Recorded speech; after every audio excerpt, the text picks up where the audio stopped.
Vous vous sentez trop timide pour créer votre podcast? Bonjour, c'est Bertrand, votre coach web, bienvenue dans ce nouvel épisode du podcast, et épisode 549. J'espère que vous allez bien, que vous avez la forme, l'énergie, la patate, que tout va bien pour vous, et que vous avez envie de créer du contenu. Mais peut-être aujourd'hui, vous sentez-vous un petit peu trop timide, peut-être vous avez dit j'aimerais bien créer un podcast, mais je suis pas certain, je sais pas si je vais pouvoir me lancer, je ne sais pas faire, je vais être jugé.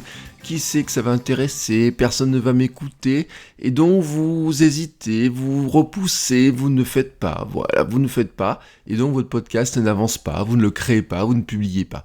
Aujourd'hui, mon objectif du jour, c'est de vous aider à vous lancer dans le podcasting, en fait, à vous entraîner en supprimant des freins. On va virer tous ces freins qui vous empêchent de vous lancer parce que vous avez peur de vous lancer d'une manière publique. Aujourd'hui, vraiment, ce qu'on va faire, c'est de se dire, on va créer un petit podcast secret ou un petit podcast entre amis, juste comme ça pour moi-même, tout seul dans mon coin, ou peut-être pour quelques personnes, et je vais élargir, et petit à petit, vous allez voir que ça va vous permettre d'arriver ensuite à un niveau public, parce que naturellement, vous allez vous rendre compte que vous pouvez publier ça en public. Comment on va faire? Comment on va faire tout simplement? C'est vraiment faire ce petit podcast secret que peut-être vous êtes le seul à connaître. La première méthode, vous serez le seul à le connaître, et puis petit à petit vous allez pouvoir élargir, mais surtout ce qu'on va faire, c'est qu'on va enlever tous les freins techniques. On va se dire, c'est super simple de le faire, on va vraiment chercher à se familiariser avec ce gros bouton rouge enregistré. Prendre l'habitude de parler, prendre l'habitude de penser et de parler en même temps, prendre l'habitude de parler dans le micro. Vous dire que finalement c'est super simple et qu'un jour vous pouvez passer en public en toute sécurité, puisque vous avez géré la chose la plus compliquée qu'il y a dans le podcast, qui n'est pas de savoir quel micro faut prendre, de savoir où vous devez enregistrer, avec quel enregistreur, combien ça coûte, etc., mais qui est tout simplement d'oser ouvrir sa bouche pour s'exprimer, de s'exprimer comme ça face à un micro qui n'est pas très naturel, et puis surtout d'avoir des idées dans sa tête et les convertir en paroles que des gens vont pouvoir écouter. Ça, c'est le plus compliqué, c'est la chose la plus compliquée. La technique, c'est pas compliqué. L'hébergement, c'est pas compliqué. Le faire connaître, bien sûr, ça demande un petit peu de travail, de l'huile de coude, mais c'est pas si compliqué que ça. C'est de la méthode, c'est de la discipline, de la rigueur, c'est tout ce que vous voulez. Le plus compliqué dans la création d'un podcast, c'est ce qui se passe dans votre tête, c'est ce qui se passe dans votre cœur, ce sont vos émotions, ce sont les freins que vous mettez en vous disant, je le redis, je vais être jugé parce que ma qualité n'est pas bonne, parce que je dis des conneries, parce que ça va intéresser personne, parce que personne ne va m'écouter, parce qu'il y a des gens qui font des choses tellement mieux que moi au niveau de la technique, parce que moi j'ai pas le son qui ressemble à la radio ou je sais pas quoi. Tout ça, on vire, on s'en fout. On crée un petit podcast privé et vraiment comme ça, on est les seuls, on est dans notre monde à nous et ça va nous suffire très largement. Comment on va faire? Je vais vous donner quelques options pour monter de niveau en niveau et vous rapprocher de ce niveau public. On ne se soucie pas des aspects techniques, on s'en fout. On ne se soucie pas de la qualité du son, on s'en fout. On ne se soucie pas de la qualité globale de vos hésitations, de savoir s'il y a des on s'en fout. On supprime la comparaison possible en enlevant le problème de l'audience. Il n'y en a pas. Voilà, vous êtes seul dans votre monde ou alors peut-être vous allez inviter quelques personnes. On se lance pour trouver son contenu minimum viable, son podcast minimum viable, non pas en le pensant, en le tournant dans sa tête, mais en le faisant, parce que l'action est le meilleur moyen de prendre de l'expérience. C'est ainsi qu'on crée de l'expérience, c'est pas en pensant les choses, c'est en les faisant. Vous avez une idée de podcast, vous avez une idée, vous avez envie de parler dans le micro, vous n'êtes pas très certain de votre truc, etc.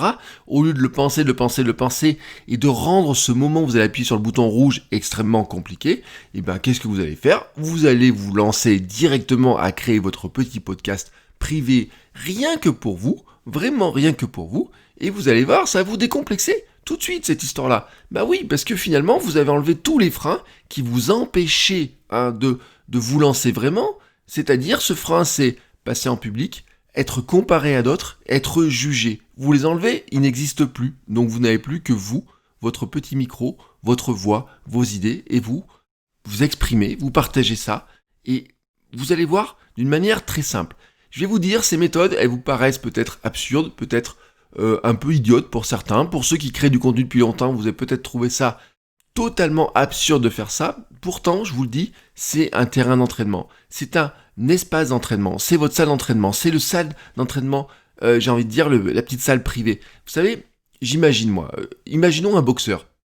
Vous voyez des boxeurs, quand ils combattent devant la télé, etc., vous voyez le résultat final de leur combat de boxe. Mais pendant des mois et pendant des années, ils sont entraînés dans une salle où il n'y a personne, il n'y a qu'eux et leur coach. Peut-être qu'il y a une ou deux personnes qui passent, etc., il y a des sparring partners, il y a ce que vous voulez. Mais en fait, toutes leurs techniques, toutes leurs astuces, toutes leurs techniques de jambes, de bras, de tout ce que vous voulez, se travaillent dans un espace totalement secret. Et tout d'un coup, ils sortent comme ça, bam, ils jaillissent. Et vraiment, vous avez l'impression de les voir maîtriser leurs techniques, etc. Vous dites, oh là là, c'est son premier combat, mais il a l'air tellement à l'aise, tellement fluide dans ce qu'il fait, etc. Sauf qu'en fait, c'est pas son vrai premier combat. Ça fait des années qu'il s'entraîne, qu'il perfectionne déjà son art. On appelle ça un art, mais chacun jugera ce qu'il veut, etc. Mais qu'il perfectionne en tout cas sa manière de créer sa boxe. Et tout d'un coup, là, il le sort, mais il le sort pas comme finalement le débutant qui ferait son premier truc qui est appris pour la première fois. Il le fait non parce qu'il s'est entraîné, il a répété. Et c'est ce qu'on va essayer de faire. Et ces techniques-là vous paraissent peut-être un petit peu inutiles si vous créez depuis longtemps, mais je vous garantis que si vous êtes dans cette timidité, si vous n'arrivez pas à le faire, si vous posez beaucoup de questions sur le faire, essayez ça. Essayez ça, je les ai expérimentés, notamment sur la vidéo. Je vais vous donner les techniques, j'ai utilisé les mêmes techniques pour m'entraîner à faire du vlog, pour m'entraîner à parler à la caméra, pour m'entraîner à avoir tous les jours des idées de faire des petites vidéos, etc. Et pendant des semaines, au départ, j'ai fait des vidéos pour moi, tout seul. Ou alors, c'était sur un outil qui s'appelait Snapchat. Oui, vous vous rappelez de Snapchat ? Il y avait personne qui me suivait, je devais avoir 2-3 followers. Mais franchement, j'étais tranquillement dans mon coin et je me suis entraîné à créer des vidéos, je me suis entraîné à faire du vlog, etc. avant de commencer à faire du vlog sur ma chaîne YouTube. Et c'est exactement ce que l'on va faire. Je vais vous donner quelques stratégies. Je vais vous donner 4 outils extrêmement simples et vous allez voir, avec ça, vous pouvez vous lancer très simplement. Le premier point, il est extrêmement simple, c'est que vous pouvez prendre votre smartphone. Vous avez tout dedans pour faire un podcast privé que vous serez le seul à écouter, donc vous enlevez tous les aspects à côté. Votre smartphone est livré avec un casque, vous savez que les écouteurs, avec dedans il y a un casque. Vous le branchez, vous démarrez le dictaphone et vous commencez à enregistrer. Vous pouvez le faire en parlant, vous pouvez le faire dans votre bureau, vous pouvez faire tout ce que vous voulez. Vous le faites sur votre dictaphone, votre micro-casque, votre smartphone, la fonction dictaphone, vous appuyez sur le bouton rouge enregistrer. Vous enregistrez, vous parlez, quand c'est terminé, vous arrêtez. Vous n'êtes même pas obligé de vous réécouter parce que vous savez exactement ce que vous avez fait. Et puis, vous savez que vous pouvez être le mauvais juge, etc. Vous en faites ce que vous voulez. Vous pouvez le garder pour vous, vous l'écoutez, vous le réécoutez pas. Vous en faites ce que vous voulez. Et puis, à la limite, vous pouvez toujours envoyer le fichier à un ami si vous avez envie de partager vos pensées. Et vous verrez bien, vous pouvez le faire par mail, vous pouvez le faire par message, etc. Par tout ce que vous voulez, mais en tout cas, ça peut rester totalement privé, ça restera privé, c'est un peu votre sextape du podcast à vous qui doit rester privé, je vous rappelle quand même, ça doit rester privé, vous l'envoyez pas à tout le monde, et puis comme ça, vous êtes tranquille, il n'y a que vous qui en connaissez l'existence. Ça, c'est la première méthode. Deuxième méthode, vous pouvez créer un cappuccino. Alors cappuccino, c'est une application que vous ne connaissez pas, c'est une application qui est gratuite, que vous pouvez trouver sur Android et sur iPhone, c'est le principe en fait. Vous faites cap.fm pour trouver l'application. Alors le site il est pas très bavard, vous explique pas vraiment ce qu'il faut, mais on va dire que le principe c'est que c'est une application qui crée un podcast à partir de BIN. De BIN sont des petits messages qui sont enregistrés. Tous les jours à 8h en fait, ça compile les messages pour faire un podcast. Ça compile quel message ? Et en fait ce qui se passe c'est que vous créez un compte, vous créez un cappuccino, on va dire que c'est un espace, voilà, un espace de parole, dans lequel vous allez pouvoir inviter des gens avec un code secret. S'ils n'ont pas de code, ils ne pourront pas le trouver, donc il faut déjà le code. Et donc si vous envoyez le code à personne, finalement vous parlez à personne, mais si vous voulez envoyer le code à 2-3 personnes, vous leur envoyez le code. Et puis chaque jour, en fait, vous allez pouvoir enregistrer des messages. Et le lendemain à 8h, ce qui va se passer, c'est qu'il va compiler ça, mettre une petite musique de début, de fin, des transitions, etc.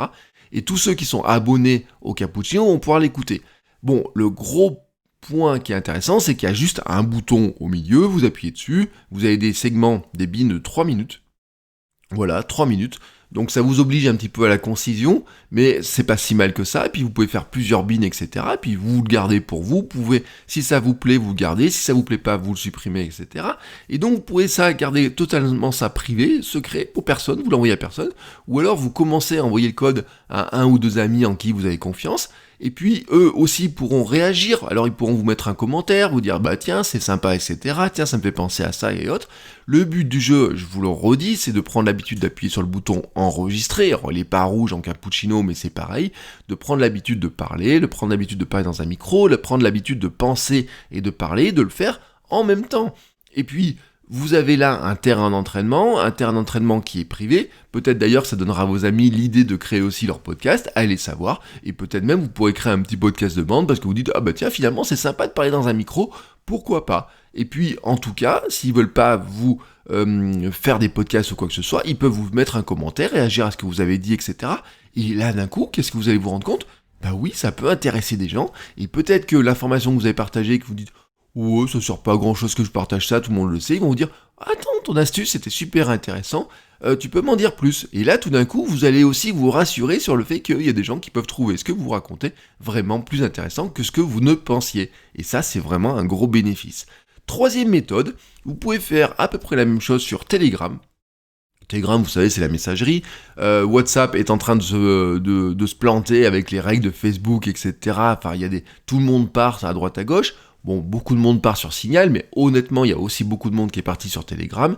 Telegram, c'est un outil, franchement, c'est l'une des messageries qui est la plus intéressante au niveau des fonctionnalités, qui est facile, etc.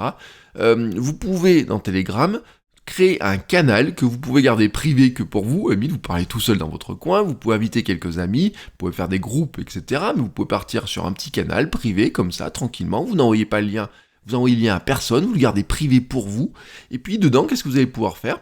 Vous allez pouvoir mettre des messages texte classiques, mais dedans, dans Telegram, vous pouvez mettre des messages audio. Il y a juste à appuyer sur un bouton, le bouton micro, et donc vous appuyez dessus, tant que vous appuyez dessus, ça enregistre, et puis après, au bout d'un moment, vous pouvez garder le fait de ne plus appuyer dessus, ça va continuer à enregistrer. Si ça vous plaît pas, si vous voulez annuler, vous pouvez annuler juste d'un swipe, etc. C'est extrêmement simple. Ça se publie tout seul sur le serveur de Telegram. Et si vous avez des amis, ils vont recevoir tout simplement le message.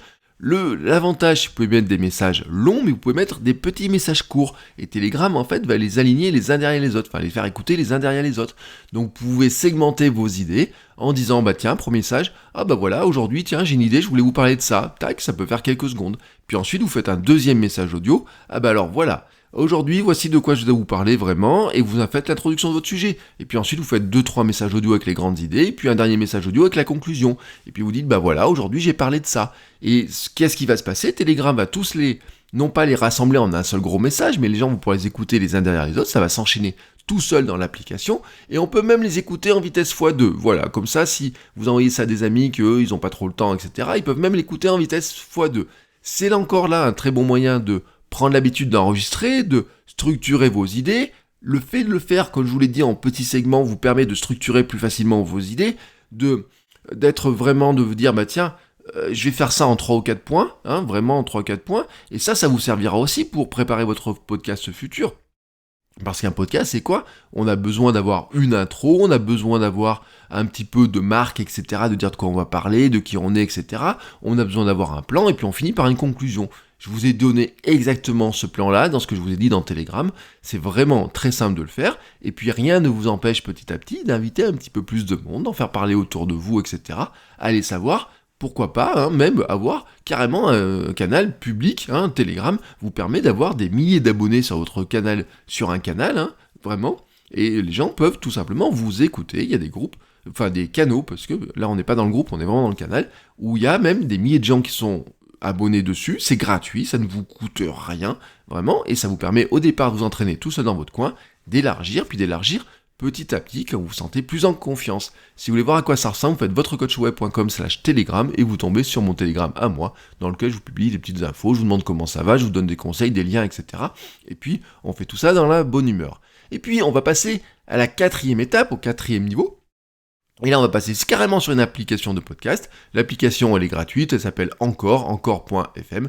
Anchor, c'est très simple, c'est un service de podcast qui vous permet d'héberger, qui vous permet d'enregistrer, que vous pouvez faire des montages, vous pouvez mettre de la musique, etc. Vous pouvez faire des parts enregistrées, soit en globalité, vous pouvez envoyer un fichier MP3, vous pouvez faire un segment, par exemple le petit message que vous avez enregistré sur votre dictaphone, vous pourriez l'envoyer directement sur Anchor en upload, mais vous pourriez enregistrer directement avec l'application, même la mettre à l'oreille vous mettez votre smartphone à l'oreille comme si vous discutiez dans la rue comme ça au téléphone, et ça va permettre aux gens, ça va vous permettre vous d'enregistrer, et puis à qui vous allez faire écouter ça, au départ, alors le compte sur Anchor, il est gratuit, mais vous pouvez pas faire de messages privés, c'est forcément des comptes qui sont,